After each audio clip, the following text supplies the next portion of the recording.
Si je vous dis 456 participants entassés dans des dortoirs qui participent à des jeux pour tenter de remporter une cagnotte finale de plusieurs milliards de won. Vous voyez sans doute de quelle série je veux parler. Squid Game. Avec plusieurs millions de vues entre la première et la seconde saison, cela en fait une des séries les plus vues de tous les temps. Alors dans cette vidéo, nous n'allons pas nous pencher sur la série en elle-même, mais voir ensemble l'histoire des jeux mortels sur nos écrans et les raisons qui font que, finalement, on aime ça. Je me suis toujours demandé pourquoi, ces dernières années, il y avait un tel engouement pour les jeux mortels comme ceux présentés dans Squid Game. J'ai donc décidé de faire quelques recherches et partager avec vous les résultats de celles-ci. Et vous le verrez, Squid Game, si ce n'est par son scénario original et ses acteurs talentueux, n'a pas été le premier en termes de jeux violents. Bienvenue, fans de ciné. On va jouer à un jeu.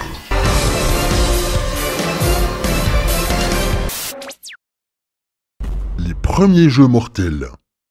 Tout comme le projet Blair Witch n'a pas inventé le sous-genre du found footage, Squid Game n'a pas initié la mode des fictions présentant des jeux mortels. Punishment Park, en 1971, nous proposait déjà les prémices de ce genre. Dans une uchronie où les militants contre la guerre du Vietnam sont condamnés à de lourdes peines, ils peuvent choisir entre la prison ou le Punishment Park, un désert aride qu'il faut traverser en 3 jours, sans eau ni nourriture, poursuivi par des unités armées. En termes de jeux mortels, ça pèse quand même dans le game.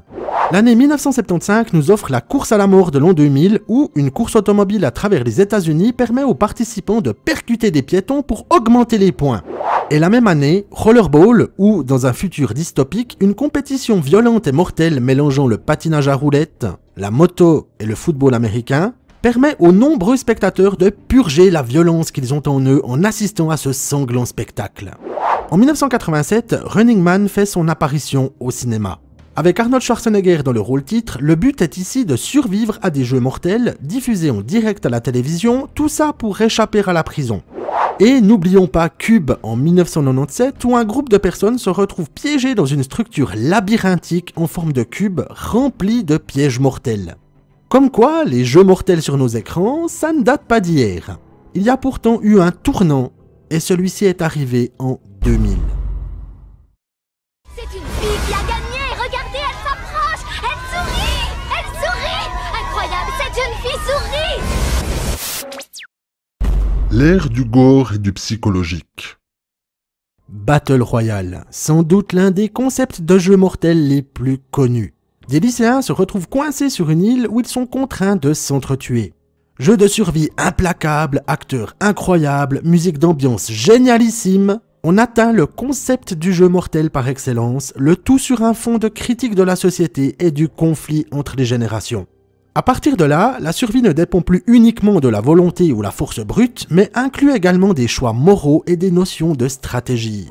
Le film Saw, en 2004, reprend admirablement ce concept. Même si la franchise s'est ensuite enlisée dans des règles de jeu parfois floues, ce premier métrage impacte durablement ce sous-genre. Les épreuves terrifiantes de Jigsaw mettent à mal la psychologie et les choix moraux de ses victimes. Dans la même veine, nous avons Would-You-Rather en 2012, un concept du jeu sur le choix d'une préférence particulièrement sanglant. Par exemple, tu préfères te couper la main droite ou t'arracher l'œil gauche? Vous voyez le concept. On peut aussi citer 13 Sins en 2014 où un jeune homme reçoit de l'argent à chaque fois qu'il accomplit un défi reçu sur son téléphone. Le coup d'aller boire un café avec quelqu'un semble simple, mais s'avère être un défi particulièrement glauque. Petite mention à As the God's Will de 2014. Ce film japonais met en scène des lycéens forcés de participer à des jeux enfantins et mortels pour rester en vie, sur une note nettement plus surnaturelle. Si vous aimez le concept, lancez-vous dans le visionnage, c'est un pur délire. Et comment ne pas parler du premier film de la saga Hunger Games sorti en 2012. Reprenant le concept du survival game, des jeunes s'affrontent dans des jeux mortels sous les yeux de spectateurs et le tout géré par un gouvernement totalitaire. Le sous-genre s'ouvre à un plus large public et les choses vont continuer d'évoluer. L'intensification des enjeux. À partir du milieu des années 2010, de nouveaux métrages arrivent en mettant plus en avant la technologie et devenant de plus en plus critiques vis-à-vis de la société. Du côté du Japon, en 2010, nous avons TV Show et son huis clos étouffant où 10 personnes se retrouvent enfermées dans un bunker où elles sont amenées à s'entretuer tout en enquêtant sur les meurtres. En 2016, The Belko Experiment nous propose un Battle Royale dans le cadre d'une entreprise où les employés sont forcés de s'entretuer. Si vous n'aimez pas l'ambiance au boulot, ce film peut vous faire changer d'avis. Impossible de ne pas mentionner Escape Game en 2019 et sa suite en 2021. Le concept des jeux d'évasion est ici mis à l'honneur avec des épreuves particulièrement brutales et mortelles. La technologie a une place beaucoup plus importante dans l'élaboration des jeux et ça se voit. Les films, c'est bien joli, mais un autre format pourrait bien damner le pion à nos habitudes cinématographiques. Le règne des séries. En 2020, tout nous pète littéralement à la tronche avec l'arrivée de la série Alice in Borderland.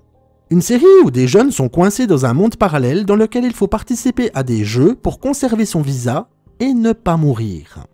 Le format série permet d'avoir un développement plus poussé, des personnages et des jeux plus longs et toujours plus violents tant sur l'aspect psychologique que visuel. Et vous vous y attendiez, en 2021, la série Squid Game rafle littéralement tout sur son passage en devenant un succès international. Cette série sud-coréenne ne nous ménage pas et nous fait suivre le personnage de Seong Gi-yoon, participant à plusieurs jeux mortels dans le but de remporter une somme d'argent colossale.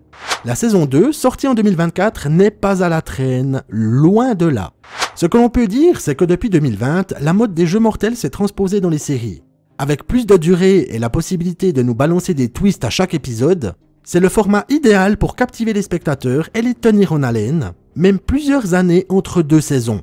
Mais quel est l'avenir pour ce type de sous-genre? Le jeu s'arrêtera-t-il un jour? Alors, pourquoi est-ce que cela plaît autant? Chaque production s'inspirant de jeux mortels s'est adaptée à son époque. Cela a évolué des combats brutaux pour la survie dans la rudesse des années 80, à des intrigues plus poussées, subtiles et psychologiques à partir des années 2000, au format série avec un développement plus accru des personnages et des dénonciations sociétales plus présentes. Ce sous-genre est idéal car il permet aux spectateurs de se retrouver devant un programme avec des personnages auxquels ils peuvent s'identifier et suivre une intrigue souvent avec des règles simples. L'utilisation des jeux pour enfants devenant mortels est également une déformation de l'innocence, souvent utilisée dans le genre horrifique, tout comme dans les productions mettant en scène des jouets tueurs ou des enfants pas vraiment sages.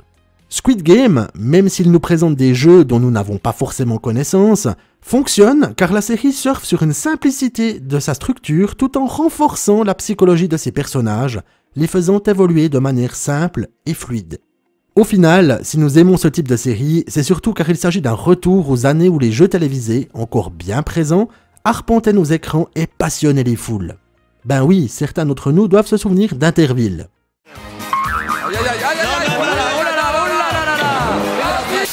C'est aussi ludique de voir des participants se déchirer pour accéder à la victoire, et cela doit vous rappeler certaines soirées jeux de société en famille, non? Dites-moi quel est votre jeu mortel préféré dans les commentaires.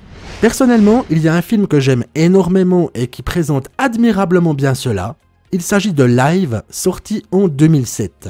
L'histoire relate la mise en place d'une émission de télévision proposant un concept très simple, celui de la roulette russe. Le métrage est terrifiant au vu de son rapport avec la réalité d'aujourd'hui.